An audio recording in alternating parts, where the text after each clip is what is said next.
दोस्तों नमस्कार। हमारी सोचों से हमारा जीवन, हमारा स्वास्थ्य, हमारी इम्यूनिटी और चीज़ें किस तरह प्रभावित होती हैं, आज हम इस कहानी के माध्यम से जानेंगे। सुनिएगा। एक बार एक व्यक्ति लंबी यात्रा पर गया और कई महीनों के बाद लौट कर आया तो उसने देखा कि उसका घर आग में जल रहा था, धू धू करके। वो एकदम घबरा गया, परेशान हो गया, चिल्लाने लगा, चीखने लगा, आग बुझाओ, बचाओ। तभी उसका बड़ा लड़का दौड़ता हुआ आया और आकर उसने पिताजी को शांत किया। पापा जी, ऐसा नहीं है, आप परेशान मत होइए, मैं क्षमा चाहता हूँ, आप यात्रा पर गए थे, आपसे कांटेक्ट नहीं हो पाया था, मैंने आपकी अनुपस्थिति में घर का सौदा कर दिया था, उसे बेच दिया था, तो अब वो हमारा घर नहीं रहा, आप चिंता मत कीजिए। एकदम से उसके हाव बदल गए, चिल्लाना शांत हो गया, चेहरे पर हर्ष आ गया। घर जल रहा था, परिस्थितियाँ वही थी, केवल सोच बदली, चीज़ें बदली।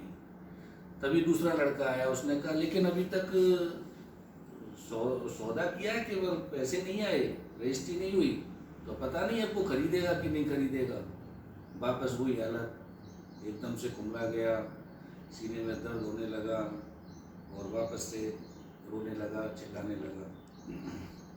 चीज़ें वही थी, कुछ बदला नहीं था, केवल सोच बदली थी, उससे परिस्थितियाँ बदल गई। तभी तीसरा लड़का आया, उसने कहा नहीं नहीं, मैं अभी अभी उनसे मिल के आया हूँ। उन्होंने कहा बेटा चिंता मत करो, हमने जो सौदा कर दिया वो फाइनल है, अब जैसी भी अवस्था में होगा वो घर हमारा है, हम आपको पैसे देंगे, रजिस्ट्री कराएंगे। वापस से वो इसी स्थिति में आ गया, एकदम हर्ष, एकदम खिलखिलाहट, एकदम निश्चिंतता, सुकून। चीज़ें वही थी, घर जल रहा था, कुछ भी नहीं बदला था, केवल सोचें बदली थी, सूचनाओं के आधार पर सोचें बदली थी और उसी से उसकी परिस्थितियों में परिवर्तन आया, दर्द गायब हुआ, बैठ गया। ये सब चीज़ें हमने अभी पिछले कुछ समय में कोरोना काल में प्रत्यक्ष और प्रैक्टिकली देखी थी। कोई व्यक्ति बीमार है,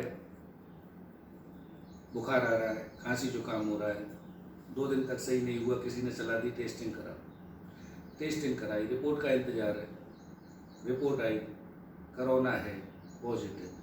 बस हालत और बिगड़ने लगी, सांस लेने में परेशानी होने लगी, हॉस्पिटल में एडमिट कराया, कोई महीनों के बाद इलाज के बाद घर आया, कोई आया ही नहीं। इस तरीके से परिस्थितियां बिगड़ गई। केवल एक रिपोर्ट पॉजिटिव है, कोरोना है, इस वजह से। दूसरी रिपोर्ट कि कोरोना नहीं है, रिपोर्ट नेगेटिव है। बस ज़्यादा से ज़्यादा शाम तक, दूसरे दिन, तीसरे दिन वो खुद ब खुद सही हो गया घर में। तो ये सब चीज़ें केवल सोचों से प्रभावित हुई। हमारी सोचों से हमारी इम्यूनिटी बदलती है, हमारी स्वास्थ्य की जागरूकता बदलती है, हमारी चीज़ें बदलती हैं। इसलिए हमारी सोचें हमारे जीवन में बहुत महत्वपूर्ण हैं। सोचों से कर्म बनता है, कर्म से किस्मत बनती है। अपनी सोचें मजबूत रखिए, दृढ़ रखिए। किसी भी परिस्थिति में हालात बदलते हैं, परिस्थितियाँ बदलती हैं, समय बदलता है, केवल आपकी सोचें उसको आपके अंदर उतना प्रभावित करती हैं कि आपको गलत परिस्थितियों में नहीं ले जाती, आपको गलत रास्तों पर नहीं ले जाती। सोचों को दृढ़ रखिए, मजबूत रखिए। फिर मिलते हैं। जय श्री कृष्ण।